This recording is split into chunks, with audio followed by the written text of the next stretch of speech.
Assalamualaikum warahmatullahi wabarakatuh. Kabajamtoota. Wadayna tana. Share godha like godha YouTube kana maal isin rabbiyaati maal akkana ummata rukutamaa taatu meerri hordoftoonni kan ku maaf cal jettanii dhaggeeffattanii baatu itti bashannantanii har'a dhiirochi kurreedhaan isinitti dhufe oo jedhee kurrifadhe dhiirochi bakka jirtu wal waami YouTube kana jalatti wal waami jaarsummaa waliin mari'annee shamarran seeratti dhiyeeffanna kasasuu qabna suuraan taampinaalii kana irra godhe ilaalaati murteetti kenna dhiirri gudeedamaa jira dhiirri daffaramee jira Allahu akbar Allah nuudhumatti anamma mana keessaa gabba'uu didee odaa koo qollofadheen taa jira sodaa suuraa asirra taampinaalii yuutuubii kanarra jiru ilaalaatii murtee keessan kennaa allaqee daqqaqe shamarran maaloo waaqa isin uume sodaadhaa nu dhiisa maal jechuudha akkana mucaa daa'ima waggaa 14 dubartii waggaa 22 fuusisuun amma mucaan maal jechuudha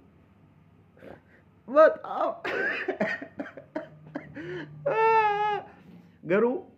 mammaaksituun faallaatti garagalchitanii dubbiftani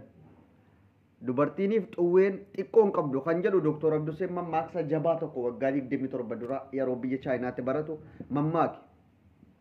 silaa dhiira waggaa 60 shamarran waggaa 12 yoo taate shamarran xiqqoon qabdu qaamni shamarranii sun Abduseen baalageedha naan jettu malee dhugaa jirtu dubbachuun hin jaalla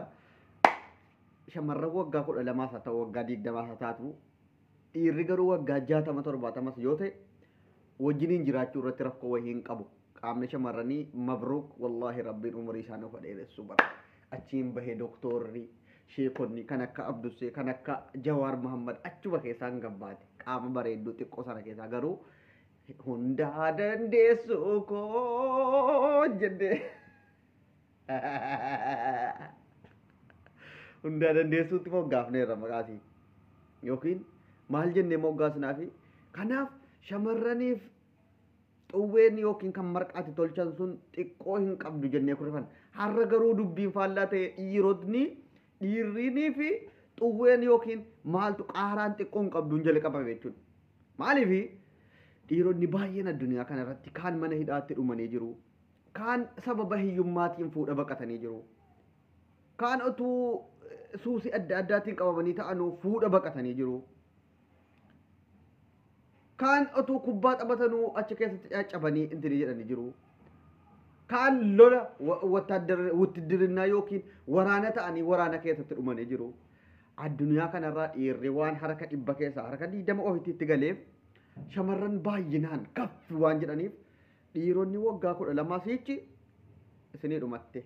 nuti warri bicoommoo waggaan keenya 20 wayii ga'e yoo dirqiidhaan illee qabanii nutti kennan fuuneetuma wajjiniin jiraanna rakkoon qabu garuu dhiirota warra xixiqqoo amma mee taampinaalii kana irratti ilaalaa taampinaalii asirra isinii kaa'ame kana ilaaltu yuutuubii kana irratti gudiidha gurbaa daa'ima akkanatti itti ximxim jettee amma mee akkam godha gurbaan daa'imni sun kana maatiin akkam jedhee mucaa ofii daa'ima intala kanaaf ajaa'iba kurrifanneetuma gumaa keenya baafanna gumaa gurbaa keenyaa hin baafanna intala guddoo kanatti mucaa waggaa 12 itti kennanii ami akkam godha gurbaan fakkeenyaaf akkuma nama shamarran waggaa 12 amma fakkeenyaaf dhiira waggaa 60 yoo heerumsiisanis numa dandeessi hundaa dandeessuu koo jennee maqaatti baafneerraaf waan ta'eef garuu fakkeenya immoo ol faallaa yoo goone dubartii waggaa 60 dhiisii waggaa 35tiif dhiira waggaa 13 yoo wal fuusiftan meeqa dubbii kan akkanatti miizanaawee arguusti kanaaf shamarraniif xuwween xiqqoon qabdu jedhama malee dhiirrinii fi maaltu xiqqoon qabduun hin jiru dhiirri xiqqoon dubartiin guddaan isa miiti fakkeenyaaf amma dubartiin guddaa waggaa 35 yoo dhiira waggaa 10 itti heerumsiifamte akkam gooti amma baay'ee jennee miixaa jettee akkanatti hammatte jettee moo harmuma sana walakkaa keessa akkana goona cimmamtee gurbaa walakkaatti du'uu dandeessi sababa kanaaf dhiira xixiqqoo dubartii gurguddaatti hin heerumsiisinaa hin fuudhite ajaa'iba ajaa'iba ajaa'iba ajaa'iba ilaalu doktora Abdusee. Nagarra mannaata jechuudha. Sababa kanaaf dhiirri keenya amma walgahii amma yeroo dhiyootti doktora Abdusee labsii yeroo gabaabaa isiniif labsu yeroo dheeraa jechuudha.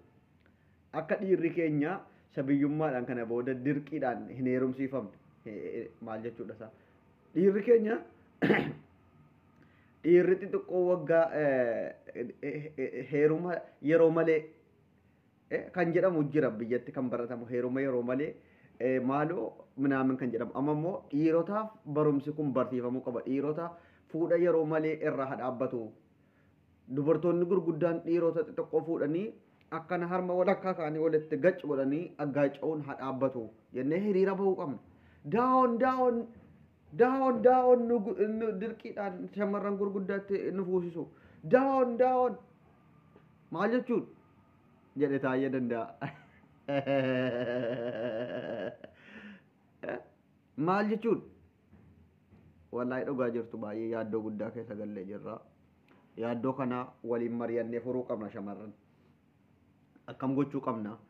Yoo akka ijoolleen dhiiraa adda addaa hin miidhamne feetan nuti hanga 4 yookiin fuuchuudhaaf qophiidha. Otuu shari'aan nu eeyyamee hanga 11 12tti fuuna shari'aan nu eeyyamu waan ta'eef inaafaa dhiisaa shamarran. Akkamitti amma baay'inaan dhugaa rabbi isinitti himen ka'e dhiironni baay'ee waraana irratti dhumanii jiru kaan mana hidhaatti du'anii jiru kaan suusii adda addaatiin qabamanii fuudha baqatan shamarran baay'inaan lafatti hafuurra obboleettii keetiif yaaduu qabda ati qofti ani heerumee isiin kaan haaftu hin jedhin maaliif masaanuu jibbuurraan obboleettiin kee tokkootu isin manatti dulloomtu ati qofittiin abdussee hammattee buluurra isin lammaniif jaalala kennee hiriyaan kan kee tokkos anatti heerumti afuriin jaalalaan walakkaa kan koo nagalfattanii jettanii jiraachuutu iyyuu siifis gammachuudha malee an qofittiin abdussee anyaannaan margini yookiin ankoo taanaan hudduu abbaasaa maaloosa jedhan hidhiis anaa taanaan hudduu abbaasaa isinni jedhan sun never give up ayhoonim dhaabbachuu qabu shamarran hundinuu jaarsa hammachuu qabdi otuu hin hammatin maal gaafa dhalattu anis nan heerumaa anis jaarsa bareedaan hammadhaa kan akka abdussee kanatti marame jedhe akka karameellaa dhuma godheetan xuuxadhette dhalatti gaafa dhiirri mana hidhaatti dhumee inni kan waraana irratti maal jedhee dhumee immoo shamarran baay'attee shamarran 100 keessaa amma dhiirri yoo 20 ta'e shamarran 80 lafatti hafuudha jechuudha 20 qofti heerumte yoo immoo 4 wal gayoo hammi ta'e carraa argata heerumaaf sababa kanaaf dhiironni xixiqqoo nama karaarraa qabamanii heerumsiifamuun yookiin fuusifamuun jalqabameera biyya keessatti waan kana mormuu qabna daa'oon dhiirarraa hin jibnaami jenne